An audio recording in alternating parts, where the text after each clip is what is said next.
Bom dia! Quem foi que se molhou na chuva hoje? Não, não se molhou? Sabe aquele negócio que tem na igreja? O guarda-chuva? É aquele espaço lá. Ah, tu entrou lá pela frente, né? Entendi. Tu se molhou, foi? Hum. Depois do caso do meu pai molhou. Ah, tá bom. Vocês já tomaram banho de chuva? Ah, já tomaram banho de chuva, né? Quem não tomou, tô dando ideia, né? Ah, tá bom. Tem que ter cuidado pra não ficar doente, né? Tá certo, Heitor.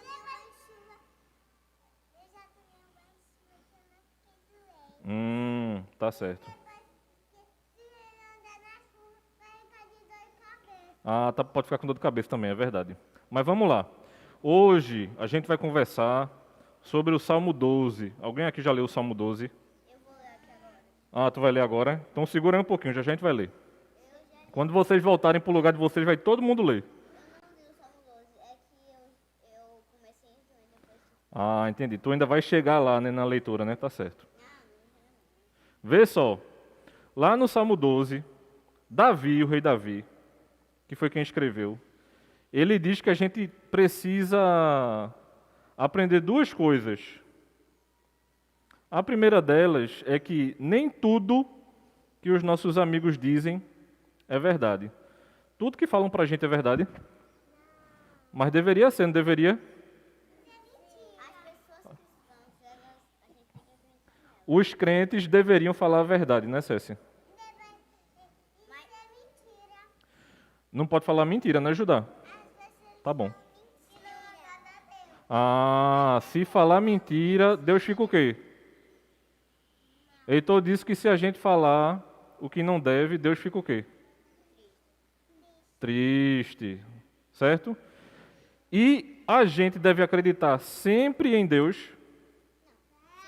Ah, tá bom. Pensei que não era para acreditar em Deus. Então tudo que Deus diz é bom. Porque Deus nunca pegou, nunca errou. Deus nunca pecou, Deus nunca errou. Então tudo que ele diz é o quê? Verdade. Verdade.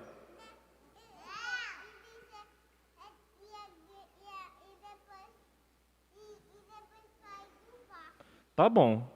Vê só. Então, nem tudo que dizem pra gente é verdade, concorda?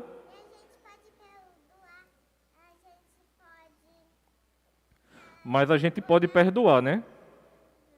Hein, Tatá? Sabe que eu sempre faço no almoço? Hum. Eu oro e de noite eu leio a Bíblia. A gente deve orar e ler a Bíblia e lembrar das pessoas que erram contra a gente. Mas deixa eu fazer uma outra pergunta. E a gente erra com os outros? Sim, sempre. Então as pessoas vão precisar perdoar quem também? A gente. Não é verdade? Mas o que a gente precisa realmente saber hoje de manhã é que Deus nunca vai errar. Ele sempre vai falar a verdade, porque a palavra dele é a verdade.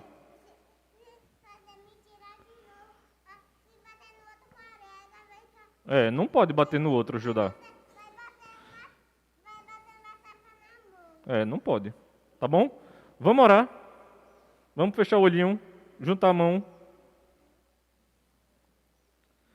Senhor Deus, nós te adoramos, Pai, na manhã de hoje e pedimos para que a gente entenda a tua palavra e guarde em nosso coração.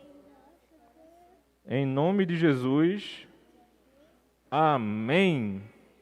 Vamos lá voltar para o nosso lugar e ler a Bíblia?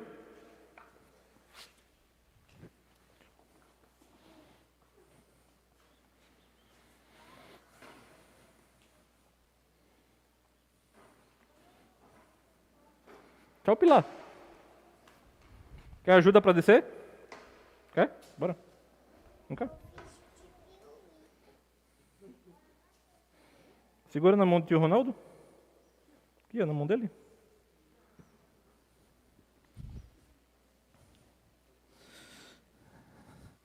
Irmãos, esses meninos estão sabendo mais teologia do que vocês. Dá vontade de ficar aqui conversando com eles amanhã todinha.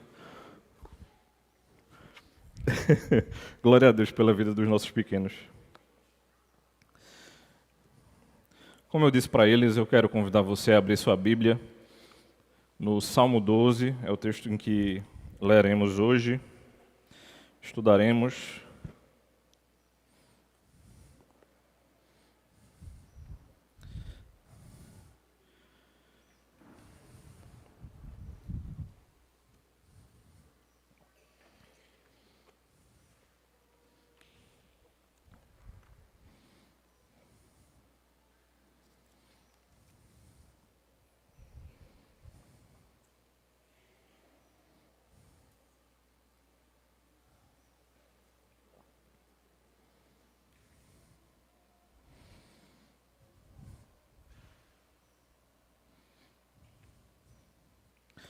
Irmãos, a divisão dessa poesia hoje ela está mais fácil para a gente.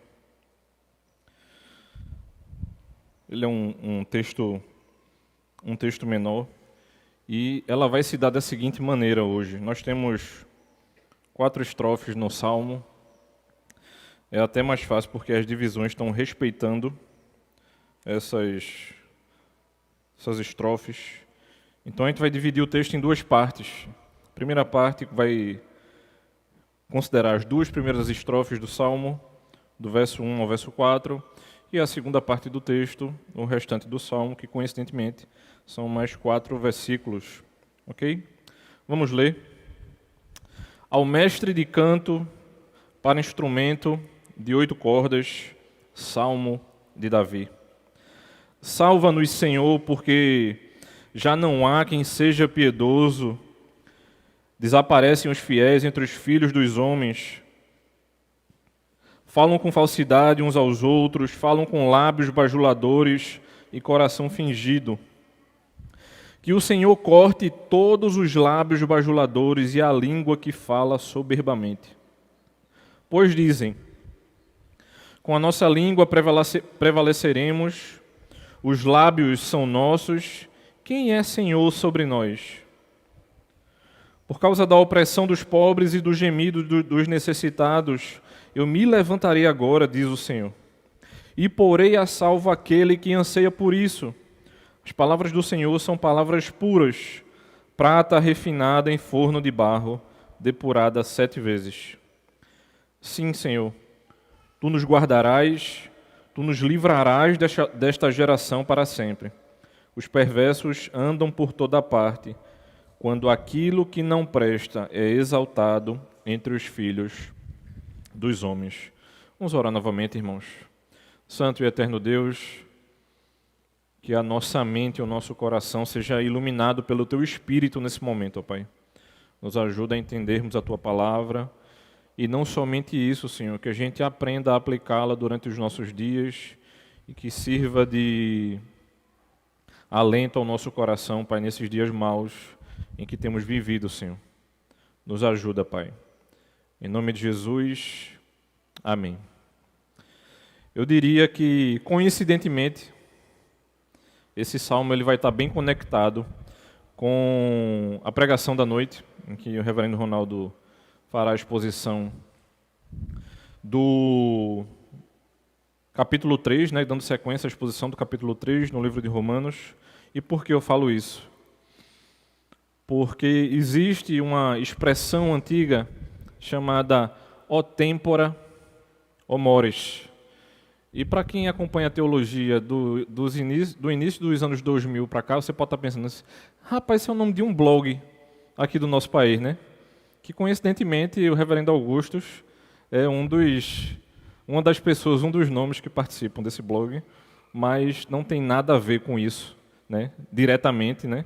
Vai haver indiretamente. Mas isso é uma expressão de Cícero, isso é uma expressão bem antiga.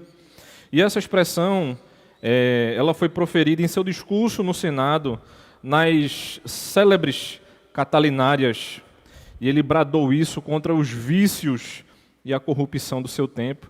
E eu diria que isso está tão atual quanto nos tempos de Cícero.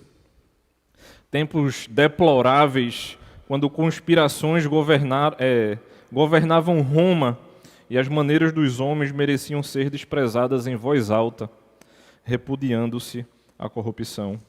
E se a gente pudesse traduzir, a gente poderia dizer tranquilamente: que tempo, que atitudes, ó têmpora, ó mores. Davi, em espírito, talvez ele tenha previsto que alguns dos seus sucessores trariam coisas ruins, como algumas são descritas aqui no Salmo 12, e então ele vai guardar esse salmo para que a igreja pudesse utilizá-lo nesse tipo de situação. Esse salmo, irmãos, ele vai fornecer bons pensamentos para os maus tempos em que, embora o prudente irá se manter calado.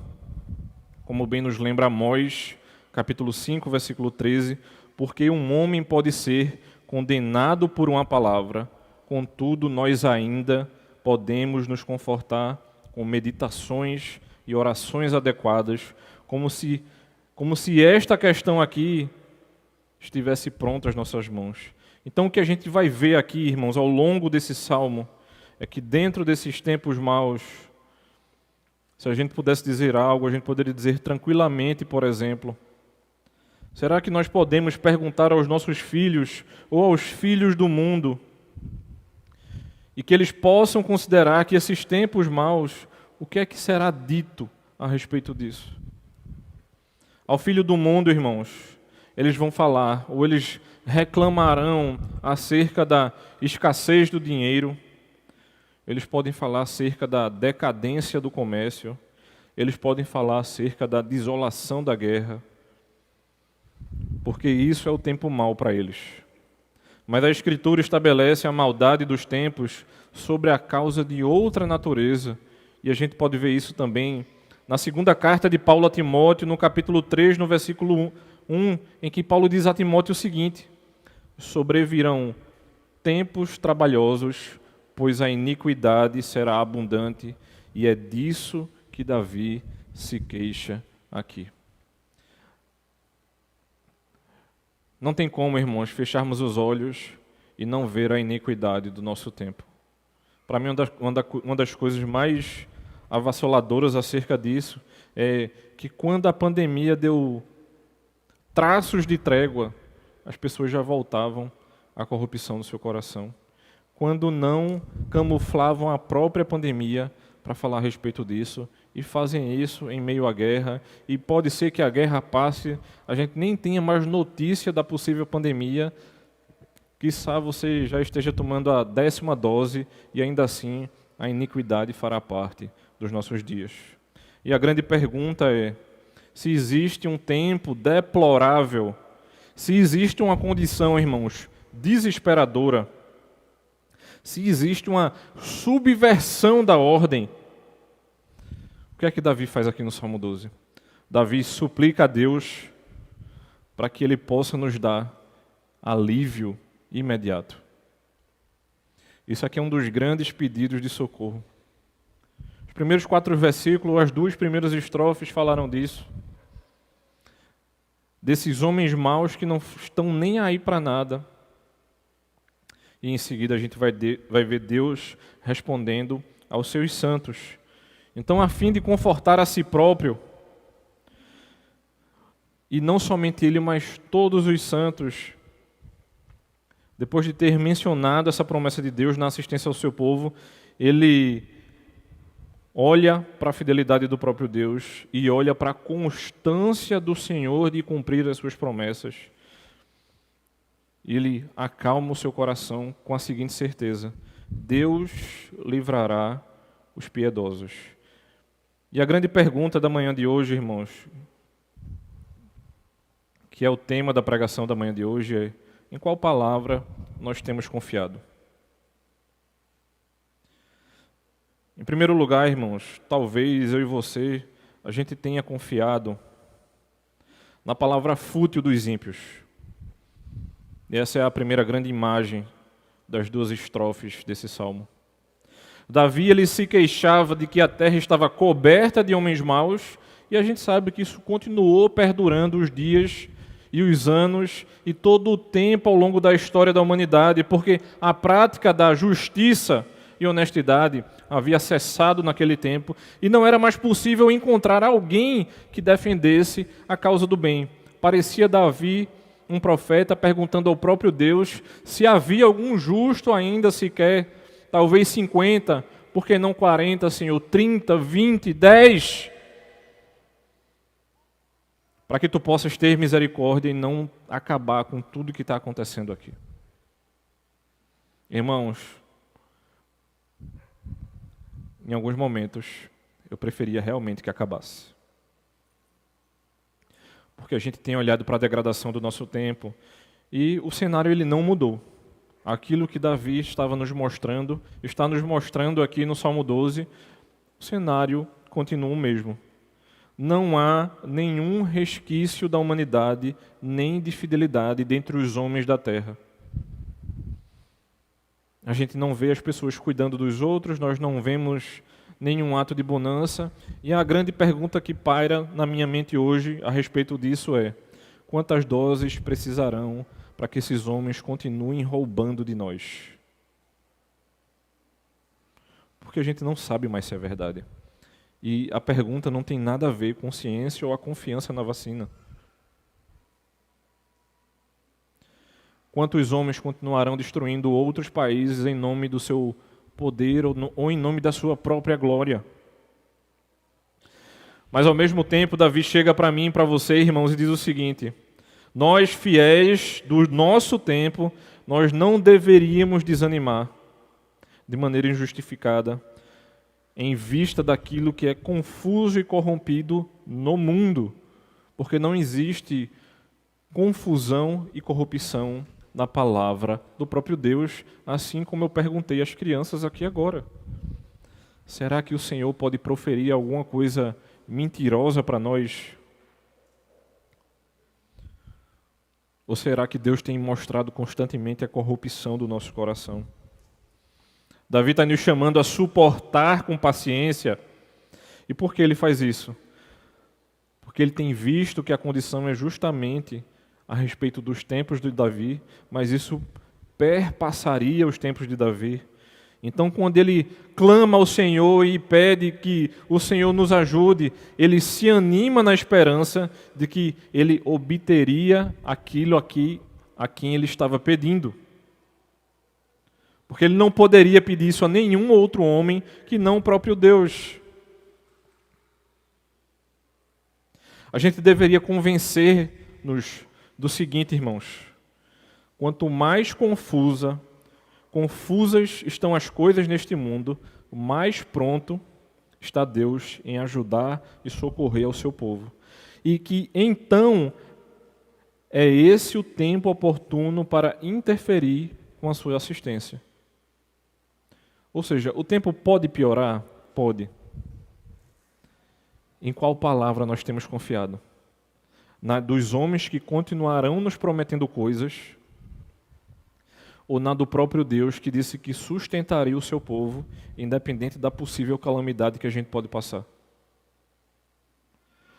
O grande desafio, irmãos, é porque eu e você, a gente precisa ver para crer.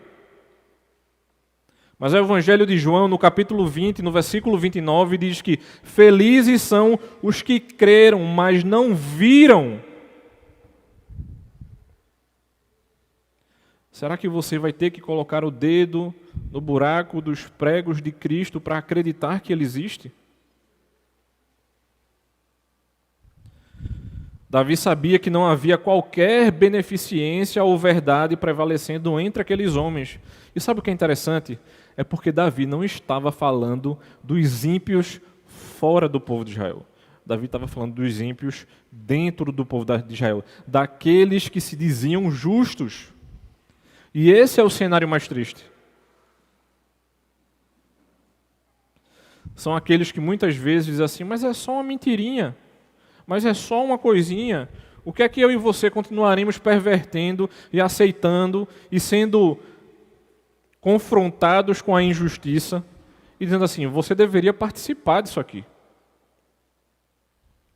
A gente deveria revestir-nos, irmãos, de muita prudência para que a gente não se junte com esses homens e não comece a uivar igual lobos e nem permitir que nós sejamos levados pela dissipação e pelo dilúvio da iniquidade que vemos prevalecer ao nosso redor. Eu não estou falando de dilúvio de águas não, irmãos. Não é do pé d'água que caiu aqui antes de começar o culto, não.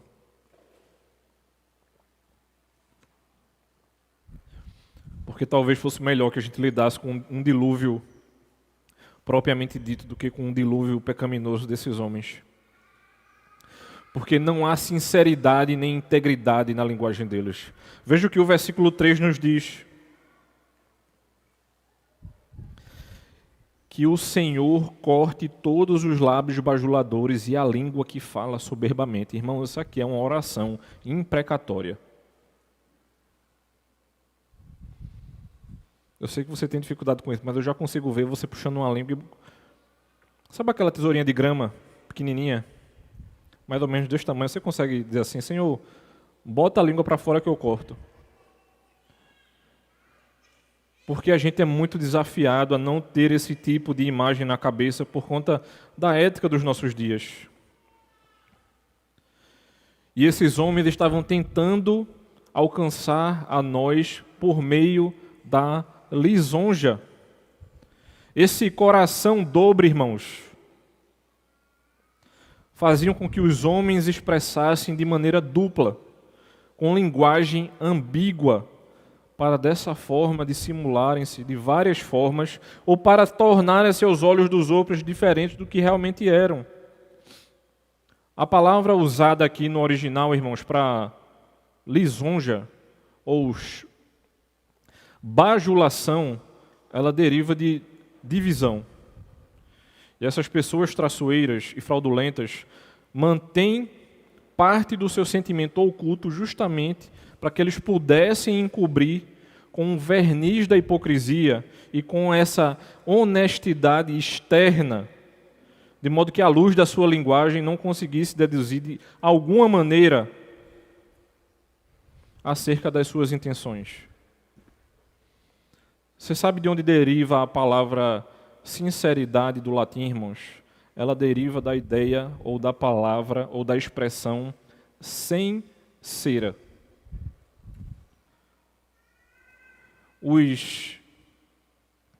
As imagens de madeira, seja qual ela fosse, certo? Não obrigatoriamente um santo, mas seja qual fosse a imagem, mais caro ela seria se não houvesse cera para preencher os buracos daquela imagem ou daquela obra de arte. E a expressão latina vem justamente disso aí. Sincero é sem cera. E essas pessoas, elas camuflam a sua honestidade e elas tapam o buraco da sua perversão para mostrar a nós, justos, que a gente pode confiar nelas tranquilamente e que não tem nenhum problema. Mas você acha honestamente que a gente pode acreditar nessas pessoas? Davi pediu para cortar a língua delas. Nossa linguagem, irmãos, deve ser sincera a fim de que sejamos semelhantes a um espelho, no qual seja contemplada a integridade do nosso coração. E o único meio para que isso aconteça, irmãos, é pela nossa verdadeira entrega ao nosso Deus. Então a nossa sinceridade, ela deriva de um Deus que não tem cera, ou seja, Ele é completamente sincero e Ele não se camufla para nós. Essa imprecação feita aqui no versículo 3, desejando que Deus cortasse a língua desses fraudulentos, mostra como Davi desejava que Deus, por um meio ou por outro, removesse aquela praga do caminho. Então, muitas vezes, irmãos, Deus não está pedindo para eu e você ficar arrumando briga por político A ou B, mas a sua oração deve ser igual a essa: Senhor, das duas uma, ou tu salva, ou tu leva. Mas tira esse homem do nosso meio, essa mulher. E muitas vezes a gente tem medo de fazer esse tipo de oração, porque esses homens que nos lisonjeiam soberbamente, que se gabam dessa realização, eles se associavam aos imprudentes e ameaçavam através das suas fraudes. E Davi aponta o dedo contra esses grandes caluniadores da corte, de onde estavam vindo os ataques à pessoa do próprio Davi. Eles não se insinuavam com maneiras gentis, mas também se vangloriavam intencionalmente e apresentavam-se grandes e soberbos. Discursavam dessa maneira para humilharem os pobres e simplórios. O que Davi está nos lembrando aqui, irmãos, é o seguinte: se nem o pobre e simples tem sido respeitado, quanto mais a nós. Davi está chegando dizendo o seguinte: se aqueles que são as pessoas mais simples da nossa comunidade, do nosso povo, do nosso arraial, não têm sido respeitado, você tem sido tão enganado quanto aqueles homens simples, que por muitas vezes não tem conhecimento, e você acha que por conta tem algum conhecimento, não está sendo enganado, você está sendo tão enganado quanto os simples. Então esses perversos afirmavam que as suas línguas estavam armadas, e no versículo 4 ele mostra: pois dizem, com a nossa língua prevaleceremos. Os lábios são nossos, quem é esse Senhor sobre nós? Esses homens, eles não faziam ideia de que as suas calúnias deformavam tudo, de modo que eles conseguiam ocultar o sol com as suas próprias trevas. Eles não faziam questão alguma de mostrar a sua honestidade para nós. E aí surge a segunda pergunta no texto. Nós podemos confiar e acreditar nesse ânimo perdido, nessa palavra fútil dos ímpios, ou a gente pode se colocar perante o Deus, o nosso Deus, e acreditar na palavra infalível do Senhor. Deus não tem falhado contra nós, e eu digo com muita tranquilidade, irmãos, Ele não falhará. Deus não permitirá, por exemplo, que o perverso cause devastação sem fim e sem medida. Essa expressão ela é ainda mais enfática, irmãos, porque Deus ele é representado como que se apresentando e declarando com os seus próprios lábios que virá pôr em liberdade o pobre e o oprimido. Quando essas injúrias, quando essas extorsões, quando essa devastação dos nossos inimigos nos deixarem desprovidos de tudo, menos de lágrimas e gemidos, a gente deve se lembrar de que agora chegou o tempo de que Deus pretende erguer-se e executar juízo. Essa doutrina, irmãos, deveria também servir para produzir em nós a paciência e impedir de que nós fiquemos enfermos. Quantos de nós não adoecemos durante a pandemia porque a gente achava que ia ser devastado por essa pandemia? Não que nós não pudéssemos ser, poderíamos ser realmente. Mas onde é que estava aquele versículo que diz que seria muito melhor para nós estar com Cristo do que estar aqui? Mas já que Deus tem nos deixado aqui, que façamos tudo para a sua glória. Mas muitas vezes essa palavra inverte na nossa mente. Nós temos vivido para a nossa própria glória ou para a glória desses ímpios. Deus tem declarado, irmãos, que Ele se erguerá para restaurar a segurança daqueles que têm todos os lados cercados pelas redes dos seus inimigos e até mesmo apanhado destes. Calvino nos lembra, irmãos, a respeito disso, de que os ímpios, eles podem manter os pobres e aflitos enredados em suas malhas como uma presa que finalmente conseguirão apanhar, mas o Senhor nos lembra de que Ele tem colocado os seus em segurança. Então a ordem que deve ser observada por nós como povo de Deus a partir desse salmo, irmãos, é que Deus tem comunicado aos seus servos a esperança de rápido livramento, mesmo em suas angústias mais profundas. Mas se alguém tem considerado de maneira mais estreita se nós temos atentado em quão inclinados são as nossas mentes ao negativismo e às dúvidas mais ímpias, irmãos, facilmente a gente perceberá quão indispensável é que nossa fé seja sustentada por essa confiança. A pergunta não é se somos crentes em Cristo.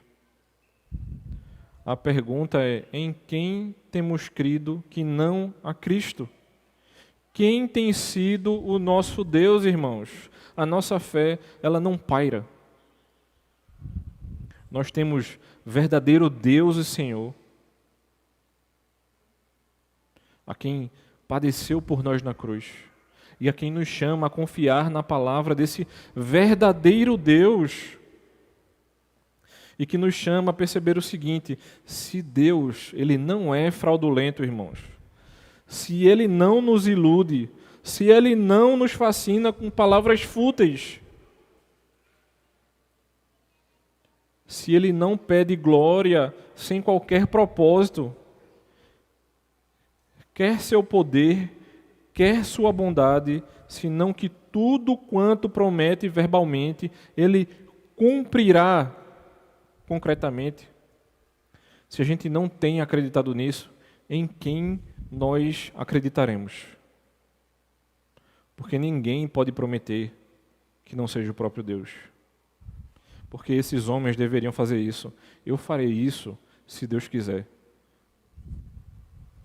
Eles não têm a capacidade de prometer-nos nada, irmãos, porque eles não são o próprio Deus.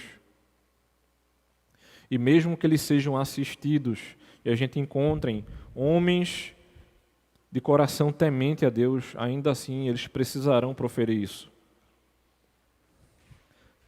Porque sempre que Deus retarda a sua assistência, a gente colocará em dúvida a sua fidelidade em relação às suas promessas. E sinceramente, irmãos, a gente murmura como se tivéssemos sido enganados. Será que o Deus do Salmo 12 é o Deus em quem temos crido? Será que as suas palavras devem ser cridas de maneira cega e confiante? Ou a gente deve acreditar nessa palavra fútil desses homens, que não é verdadeiro Deus? E se não há verdade, irmãos, que seja mais bem recebida entre os homens do que aquela de que Deus é verdadeiro? Pois poucos são aqueles que francamente lhe dão crédito por esta verdade, quando se veem diante da adversidade. E a gente precisa cortar esse mal pela raiz, irmãos. A gente precisa cortar essa desconfiança do nosso coração. Eu não sei se você já visualizou o que Davi vai dizer aqui. Verso 6. As palavras do Senhor são palavras puras, prata refinada em forno de barro, depurada 7 vezes. A gente deve empunhar contra o nosso próprio coração de que as palavras do Senhor, elas são puras. E sabe por que Davi está usando essa imagem, irmãos? As palavras do Senhor são puras porque elas foram purificadas, assim como a prata é purificada num forno. E durará, a palavra do Senhor, ela perdurará para sempre. Davi, animado dessa santa confiança, ele se gloria na infalível segurança de que todos os santos, a quem Deus, que nem pode enganar nem mentir, confessa ser o guardião. Temos a quem nos guarde. E assim como proferimos na oração do Senhor, Ele tem guardado os seus, irmãos. Ele não tem nos enganado. Ainda que só um homem bom seja deixado vivo no mundo, não obstante, ele seria guardado na perfeita segurança dessa graça protetora do nosso Deus. Os servos, eles não escapariam, e eles não iriam morrer, porque o Senhor tem cuidado dos seus. Ele tem continuado a salvar-nos. Deus nos defende contra a malícia de todo o povo e Ele tem nos libertado desses homens maus e perversos, seja da época do próprio Davi ou seja, da nossa época. A palavra que é proferida aqui, irmãos, versículo 7, sim, Senhor, Tu nos guardarás, Tu nos livrarás desta geração para sempre. A palavra aqui, para sempre, ela é adicionada para que a gente aprenda a estender para o futuro a nossa confiança em Deus. A gente não deve confiar em Deus somente agora, mas a gente deve confiar em Deus para todo sempre. Ele nos ordena esperar o socorro que procede dele não apenas uma única vez. Deus não nos salvou quando não éramos seus filhos.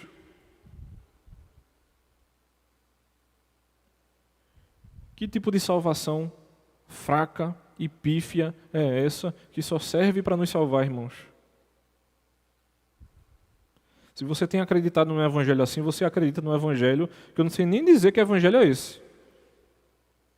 Porque o evangelho é o que o Senhor nos chama, irmãos, ele salva e ele continua nos sustentando. Ele não sustentou só lá atrás, não. Ele não nos sustentou somente agora na pandemia e nem tem sustentado os nossos irmãos que têm enfrentado a guerra. Ele sustentou o seu povo, ele sustenta o seu povo e ele continuará sustentando. A gente deve esperar com paciência, irmãos, até que esse Deus se erga. E quanto maior for o dilúvio de calamidades que nos sobrevenha, a gente deve se conservar muito mais firme no exercício de um amor piedoso. Para onde quer que nós nos voltemos os nossos olhos, a gente deveria ver a tropa do próprio Deus ao nosso redor e não a tropa dos ímpios, porque essa humanidade, irmãos, ela é vergonhosa e humilhantemente oprimida pela tirania desses homens maus. Mas o nosso Deus nos lembra que nem Antíoco, lá no livro de Daniel, capítulo 11, versículo 21, chamado pelas Escrituras de homem vil, nem esse, Antíoco o Ilustre, permaneceu de pé perante o próprio Deus. Esse homem atrapalhou o seu tempo. Ele não permitia com que o povo se maravilhasse, porque a iniquidade crescia e ele se tornava mais petulante e insolente. Mas quando os ímpios governam, o povo cai em prantos. Mas sabe o que eu e você precisamos nos lembrar acerca da palavra do nosso Deus? Encerrando, irmãos, a primeira coisa que eu e você devemos lembrar acerca da palavra é de que a sinceridade da palavra de Deus, cada coisa que é proferida na palavra, está lá representada e não de outra forma. Ela não zomba de nós e não se impõe sobre nós, nem tem qualquer outro plano em relação a nós que não seja para o nosso próprio bem. Segunda coisa acerca da palavra. A preciosidade da palavra de Deus, ela é de um grande e intrínseco valor, como prata refinada ao mais alto grau, e não há nada que possa depreciá-la. Terceiro e último aspecto. As muitas provas que foram dadas do seu poder e verdade. Ela tem sido muitas vezes testada, todos os santos em todas as eras confiaram nela e a testaram. E ela nunca os enganou, nem frustrou as suas expectativas, mas todos eles têm garantido que a palavra de Deus é verdadeira. E é como se o próprio Deus chegasse a nós e dissesse o seguinte: confie naquele que foi julgado. Confie naquele que é experiente. Os nossos amigos podem dar-nos esperança de que eles farão alguma coisa, mas ainda assim eles continuarão como cana quebrada. Mas a palavra de Deus, irmãos, é aquilo sobre o que nós podemos descansar, e a palavra dos homens é aquilo em quem nós não podemos confiar. a gente deveria confiar na palavra de Deus com a maior segurança possível. E sabe o que é que Deus nos promete? Ele nos lembra de duas coisas. Deus nos manterá a despeito dessa geração, porque essa geração ela é corrompida. E não somente isso, ela é distante do próprio Deus. Ela não se mistura e nem apreende a obra do próprio Deus. Em tempos de apostasia geral, irmãos, o Senhor conhece aquele que são os seus e eles devem ser capazes de manter a sua integridade. E a segunda coisa, a gente deve manter a despeito dessa geração, porque eles serão destruídos e erradicados. A igreja ela está construída sobre uma rocha e tão bem fortificada que os portões do inferno não prevalecerão contra ela. Você crê nisso, meu irmão? No pior dos tempos, Deus tem o seu remanescente e em cada era Ele irá preservar para si mesmo uma semente santa e irá preservá-la para o seu reino celestial. Ao cantar esse salmo, irmãos, ou ao ler esse salmo, ou ao orar esse salmo, a gente precisa lamentar a corrupção geral e lamentar a atitude das pessoas que se dizem acreditar em Deus, mas ao mesmo tempo a gente precisa agradecer a Deus pelo fato das coisas não estarem piores do que elas são. Mas orar e esperar de que as coisas melhorarão no tempo devido de Deus. O tempo não é nosso, é do próprio Deus. Eu prefiro estar com a palavra de Deus do que com a palavra fútil do ímpio. Que nós nos apeguemos, irmãos, cada vez mais às palavras do Senhor, de certos de que aquele que tem cuidado de nós não tem se esquecido do seu povo e tem cuidado de nós ao longo de toda a história da redenção. Vamos orar? Santo e eterno Deus, nós te louvamos e agradecemos o teu nome, ó Pai. Sendo confrontados pelo teu Espírito, Pai, a confiar verdadeiramente na tua palavra, confiar verdadeiramente em ti, Senhor, de certos de que tu tens cuidado do teu povo em todo o tempo, ó Pai. Nos ajuda a continuarmos confiantes em ti, nos ajuda a ter o verdadeiro discernimento para saber aqueles que intentam nos enganar. E de certo de que tu tirarás aqueles que nem são chamados de teus e muito menos continuarão a fazer o bem. Tire esses homens do nosso caminho, assim como a tua palavra nos orienta, ó Pai. Nos ajuda, Senhor, a nos mantermos firmes, aprendendo a cada dia da tua palavra, Senhor. Em nome de Cristo é que te oramos, Pai. Amém.